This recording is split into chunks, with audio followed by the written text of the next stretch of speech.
For today's video mga boss ay meron tayong ito troubleshoot ngayon na Ford Ranger. Bali 2000 model. Ang concern pala ni sir dito mga boss ay ayaw na raw umangat yung kanyang RPM. So nag-decide na siyang dalhin dito sa ating shop. So ito guys, samahan nyo ako at ito yung kakalikutin natin ngayong araw. Huwag na nating patagalin pa. Umpisahan na natin.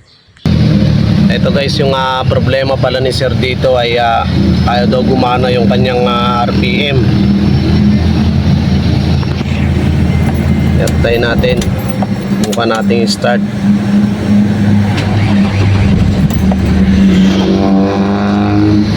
Ayan guys, umaandar na yan pero yung RPM ni sir, yun ang pinoproblema niya. Yan o, ayaw umangat.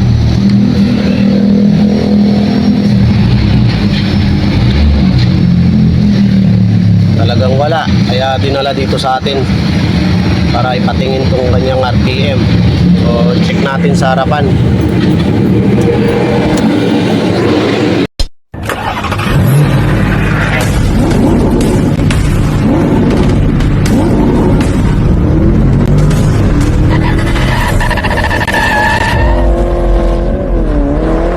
So dito muna tayo guys sa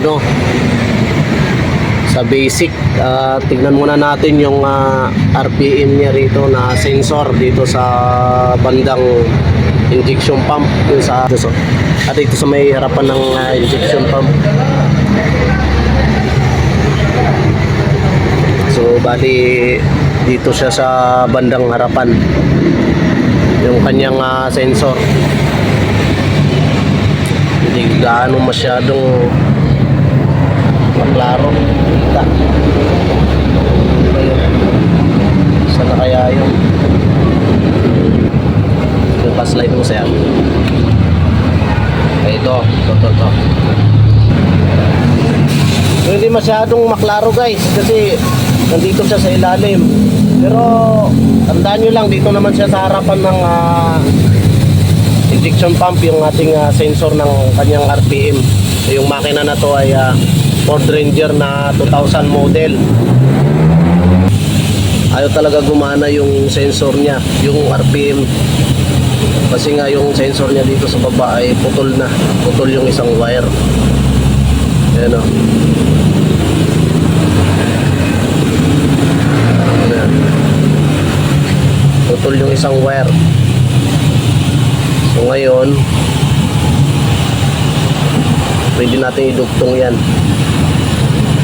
Dugtong muna natin. Ayan. Putol yung isang wire dito, yung mismong positive. So ito yung kanyang connection mga boss. Ayan. Ayan o, putol yung isa. Ayan. Itong isa yung putol. So kaya ayaw gumana yung RPM ni sir dahil dito. Ayan. Dahil dito lang siya guys sa ilalim yung sensor niya. So kailangan ayusin muna natin. Dugtong muna natin to. Ayan o, bali dalawa kasi yung wire niya. Ayan. Bali dalawa yung wire niya. Ayan.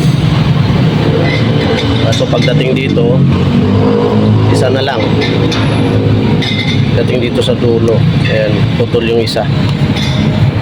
Okay. Dugtong muna natin guys. So ito na mga boss, naidugtong na natin yung naputol na socket. Ayan. Bali sasalpak na natin doon. Ayan, naka electrical tape na yan. So ayan mga boss, naisalpak na natin sa kanyang socket. Ayan na yung socket niya. Nailagay na natin. So siyempre papasok na tayo sa loob para malaman natin. I-start muna natin mga boss. Start muna natin mga boss. So ayan, nandito na ako sa loob.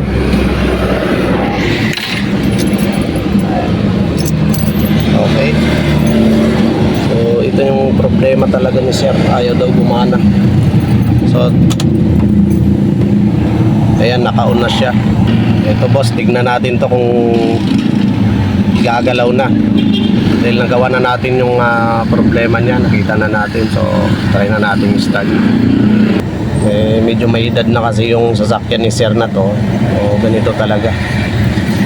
Hindi may iwasan na walang masisira. So try natin yung start. So ayun. Okay. Galing, ang galing. Yan ang mga boss, gumana na yung RPM natin. Hindi kagaya kanina, ayaw niyang umakyat, ayaw niyang tumaas. Medyo magalaw siya guys kasi siguro may problema na rin yung kanyang engine ito. So mamaya check na rin natin yan. So importante dyan at na-confirm na natin yung problema, naayos natin. So hanggang dito na lang guys at sana may natutunan kayo sa pagbablog kong ito. Maraming salamat. God bless po sa inyo. RPM natin. So ayan guys, okay na. Gumagana na yung RPM niya. Problem solved tayo dito. Thank you. God bless po.